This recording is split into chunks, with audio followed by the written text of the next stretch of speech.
I never planned or thought about renovating a home in Nigeria. Then suddenly I was knee deep into renovating a 5 bedroom house. Here's what I learned the hard way so you don't have to. Look at water just flowing. Oh my God. Something's just running out of the. Oh my God.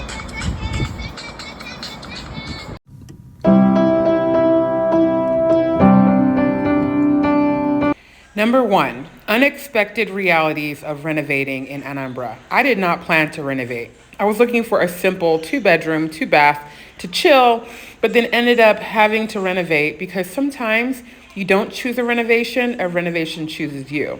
So instead of giving up, just renovate. Referrals matter a lot. Ask prominent people for referrals. It makes a huge difference. Contractors behave differently when they know their aga, is paying attention to what they're doing. When you use random folks like I did, they try to threaten you or mistreat you or ask for more money. After 6 or 7 different experiences, I switched to asking neighbors and people on the street for who they recommended, and everything got better after that. Number two is the water wake up call. Oh my gosh, assume nothing and ask everything. I assumed because I saw 2 tanks in our backyard that I had my own tank and my neighbor had their tank. Wrong. We share the tanks.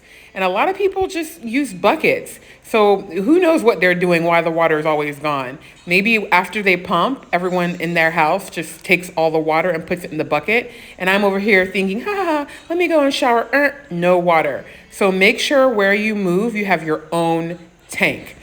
And if you don't have your own tank, make sure you have a gallon or buckets, huge buckets that you have in your house that you collect water. And make sure you check every single plumbing, every single sink, every single toilet before you move in. Because I've never seen a place like Nigeria with plumbing issues, okay? Make sure you check, double check, check again. And if anything breaks, fix it immediately. Number three is arguments, negotiations, and deception. Every single person I ended up hiring, I had to fire in the end. I was so kind to them too. I was even thinking, oh, dream team, once you fix this house, guess what? We're going to be fixing other houses. And people constantly lied. I mean, for example, one of the people in my home sold the bathtubs that we took out from our bathrooms, just sold them.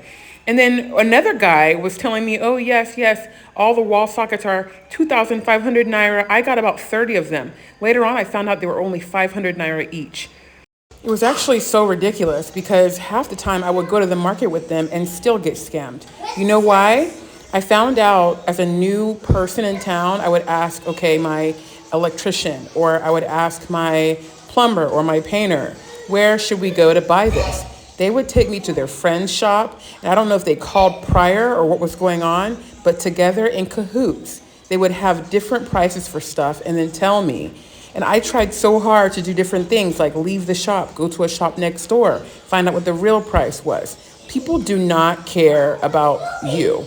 They want to make their money, and they are going to work together to make sure that they all get it. For example, the carpenter or the painter or the plumber will be with me. They'll hear me being overcharged by someone, and then later on come and tell me, Ma, you were overcharged. And I'd ask, how come you didn't tell me in the moment? And they say, oh, Ma, I'm not going to get myself in trouble like that. So you have to have your own back. It's a lot of work. You have to just go ahead and have money, extra money. Okay, you have to negotiate everything. Negotiate your rent, negotiate the deposit, negotiate every single thing.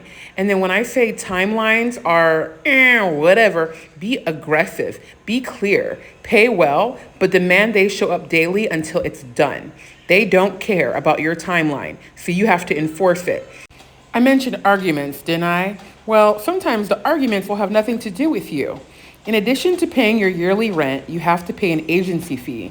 In my case, I had to pay an extra 350,000 naira, which the agents who helped me find the home argued over.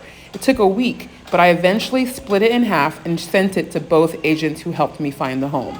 You have to be ready to fight. You have to be ready to argue. You have to be ready to just have your own back. Number four is money management and overpayment lessons. Now, what does that mean? What it means is managing the money well. When you control the money, you control the power. So what I did was I paid half up front and then half when the work was completed. Completed means I've looked at it and I've liked it. If there were any corrections, you've completed those. After that, I will pay your full amount. It's okay to pay a little more, but when you demand urgency and a high quality work, you're going to have to pay a little more. So I did that. And then once or twice, I realized I had been overcharged by the laborers. What I did was instead of arguing and bringing it back up, I said, you know what? Let me just give you more work. So it was really cool to go ahead and say, you know what? I know, like, for example, my tile guy charged me, I think it was like, I can't remember how much it was, but he way overcharged me for his labor. When I found out later on, because someone in the group didn't say anything while it was happening and came and told me, hey, you were overcharged, what I did was I found more work for him to do within the realm of what he was already supposed to do, his original scope of work. So instead of just applying all the tiles, I said apply all the tiles as well as on the windows and the floors, and just found extra that I needed done anyways, made him do it for me. Number 5 is cheating, screw ups, and just silly shenanigans. This deserves its own category for a very good reason. People have the audacity to come to work and sit down on the clock. Sometimes they pretend to work. Sometimes they don't show up, claiming their mother is sick or they have a crazy emergency at home and they can't come to work. It's actually ridiculous, uninventive, and just plain silly. At one point, I had 3 different people on the same day tell me their mom was in the hospital. One of them even brought out a receipt. I told each of them to get lost. From my experience doing this renovation in Nigeria, you have to be very, very smart. As soon as you realize someone is trying to play you, you play them. Don't give them an opportunity to take advantage of you and take all of your money or ruin your investment while they're playing games. Fire people immediately, they start making jokes and excuses. It's a great example to others working for you that you are not playing any games. In summary, just know that doing a renovation in Nigeria is not going to be easy. Be prepared to be cheated. Be prepared to be irritated. Be prepared for mistakes and issues. Be prepared for incompetence. Be prepared for all of it. Don't come to Nigeria and think you're going to do a renovation and it will be so fun and awesome. You have to show up every single day to monitor the work. People are hungry. People want to do as little as possible. So you just make sure you're monitoring exactly what they're doing. If you don't like something, tell them immediately so they can change it. I didn't sign any contracts or have anyone working with me sign any contracts. I felt like it would just be a waste of time. What I ended up doing, like I mentioned earlier, was paying half up front and then paying when the work was completed. Most people completed the work because they wanted to make sure they got paid, but I always made sure before I gave that final payment, I was completely satisfied with their work. One thing I would say that really helped my renovation come along so quickly and so well, besides the plumbing issues, was that I was okay with things being different. I was okay with, this is not what I'm used to, but how can we make it work? What I did, especially since I have a toddler, was I designated someone to be contractor. My plumber, I gave him the extra duty to be contractor, which means every morning he showed up at my hotel, woke me up and said, Ma, what are we doing today? And his job was to coordinate everyone else, the plumbers, the painters, the other people working on the house. It was his job. It was awesome because he was able to manage the other people. He was able to help negotiate their rates. He was just phenomenal and helpful throughout the whole process. Yes, I eventually did have to fire him, but he's the reason why a lot of it got done because I designated and delegated that role to someone else.